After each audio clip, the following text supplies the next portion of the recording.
Hello दोस्तों, तो आज मैं आप सब लोगों के सामने MPS 003 डेमोक्रेसी एंड डेवलपमेंट के मोस्ट इंपॉर्टेंट क्वेश्चंस लेके आई हूँ जून 2025 एग्जामिनेशन का, और जिसका एग्ज़ाम 17 जुलाई को है जिन भी बच्चों का। और ये जो है ना, मैं unit wise most important questions लाई हूँ, मतलब हर यूनिट से जो मोस्ट इंपॉर्टेंट क्वेश्चन है जो प्रीवियस ईयर्स में रिपीट हुए हैं और जो आने की चांसेस है, मैं वही क्वेश्चंस लेके आई हूँ। ठीक है, तो हम आगे बढ़ते हैं। सबसे पहले जो है, ये जो कोड है हमारा MPS 003 है, सबको पता होगा। ठीक है, एग्जाम ओरिएंटेड क्वेश्चंस हैं, तो हम आगे बढ़ते हैं। सबसे पहले जो है ना, यूनिट 1 से लेकर 3 तक जो है ना, वो इंडियन डेमोक्रेसी और उसके थ्योरेटिकल और स्ट्रक्चर फ्रेमवर्क से रिलेटेड था। ठीक है, तो इन तीनों यूनिट में जो है ना, मोस्ट इंपॉर्टेंट जो क्वेश्चन बन रहा था और जो प्रीवियस ईयर्स में रिपीट हुआ है, मैं वो क्वेश्चन लेके आई हूँ।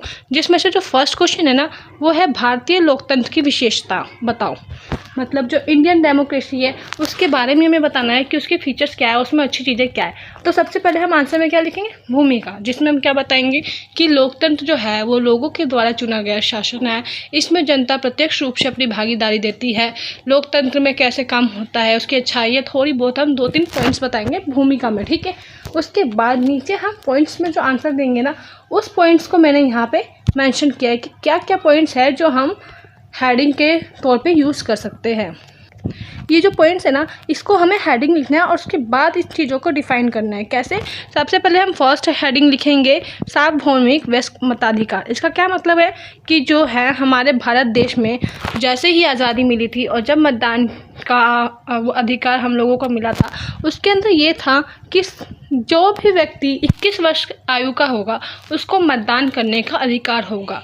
ये था जब हम स्वतंत्रता के बाद मतदान देते थे उस वक्त। लेकिन अब क्या उम्र है? 18 वर्ष। अब जो भी व्यक्ति 18 वर्ष से ऊपर का होगा वो नाबालिग माना जाता है और वो वोट देने के लिए सक्षम है, उसके मतदान की वैल्यू होती है। तो सार्वभौमिक वयस्क में हम यही बताएंगे कि वह व्यक्ति जो 18 वर्ष से ऊपर का है वो वोट दे सकता है और लोकतंत्र में अपनी भागीदारी सुनिश्चित कर सकता है।